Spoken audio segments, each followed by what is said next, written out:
The Bible. It's 66 books of history, stories, letters, and poetry that fit together to form God's one big story. The epic adventure of how He created us and loves us so much that He made a way to rescue us.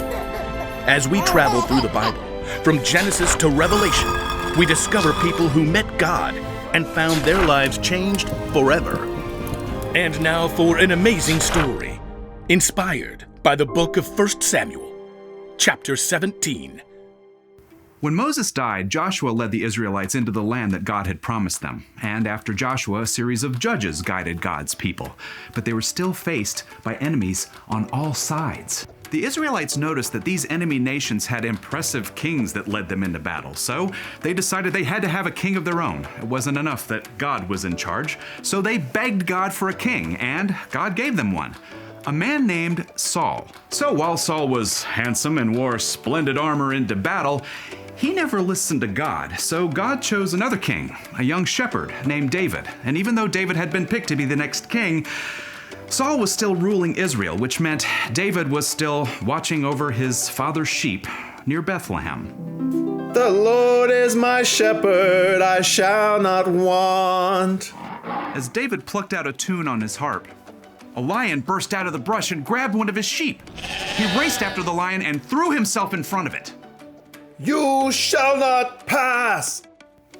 David freed the sheep, and when the lion turned to attack him, he wrestled it by the mane down to the ground and killed it.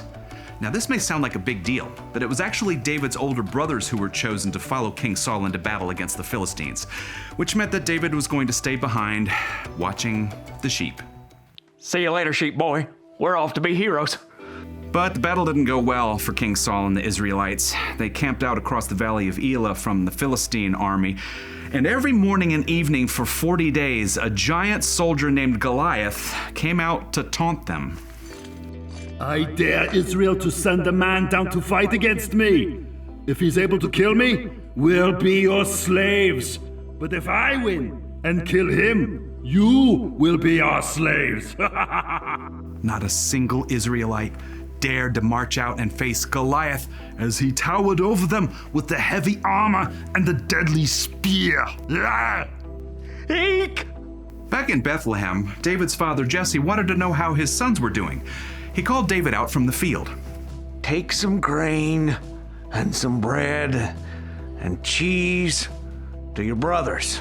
Bring me back word about them. I'm on it, Dad. So early the next morning, David headed out. When he finally reached the army camp, all the men were lining up for battle. Anyone seen my brothers? Eliab, Shammah, Abinadab. David raced along the battle lines until he found his brothers. Eliab, Why are you here, twerp? Dad wants to know how you're doing. Fine. We're big heroes. But even as Eliab spoke, Goliath marched out. David stared at the massive warrior with his iron muscles. His footsteps seemed to shake the very earth. Who's that? Goliath. I dare Israel to send a man down to fight against me. David's brothers and the entire Israelite army scattered, fleeing back to the camp.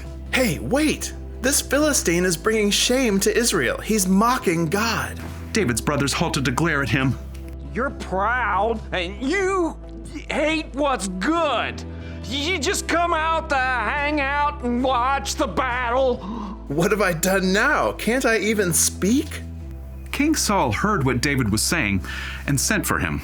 Your Majesty, don't let anyone lose hope because of that Philistine. I'll fight him. King Saul nearly laughed as he stared at this young shepherd in a simple tunic.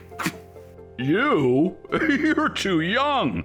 He's been a warrior since he was a boy. When a lion or bear attacks my father's sheep, I strike it down. I'll do the same thing to this Philistine. The Lord has saved me from the lion and the bear, and He'll save me from this Philistine too.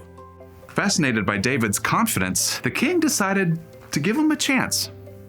Go, and may the Lord be with you.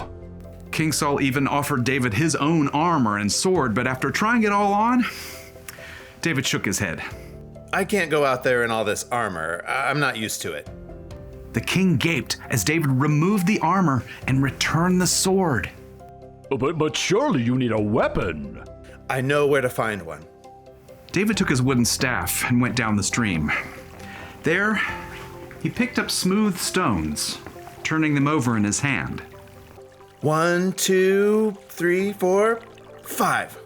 David placed the stones in the bag and took out his sling, made of heavy cord. Down in the valley, Goliath bellowed, I dare Israel to send a man down to fight against me. Taking a deep breath, David marched out to meet him. The giant Philistine smirked as he stomped toward David. Why are you coming at me with sticks, huh? Do you think I'm only a dog? Woof woof. I'll feed you to the wild animals. David stood his ground. Looking up, he cried out, You are coming to fight against me with a sword, but I'm coming against you in the name of the one true God. The Lord will give me victory. Then the whole world will know there is a God in Israel. The battle belongs to the Lord. Israelite pig. Goliath rushed forward to attack, but David removed the stone from his bag and put it in the sling, and he whirled the sling as fast as he could and released the stone. The stone hurtled through the air and hit Goliath smack dab in the forehead. Ah! The giant swayed and toppled, hitting the ground like a thunderclap. For a moment, no one on either side dared to breathe. But when the Philistines saw that their hero was dead, they panicked and ran.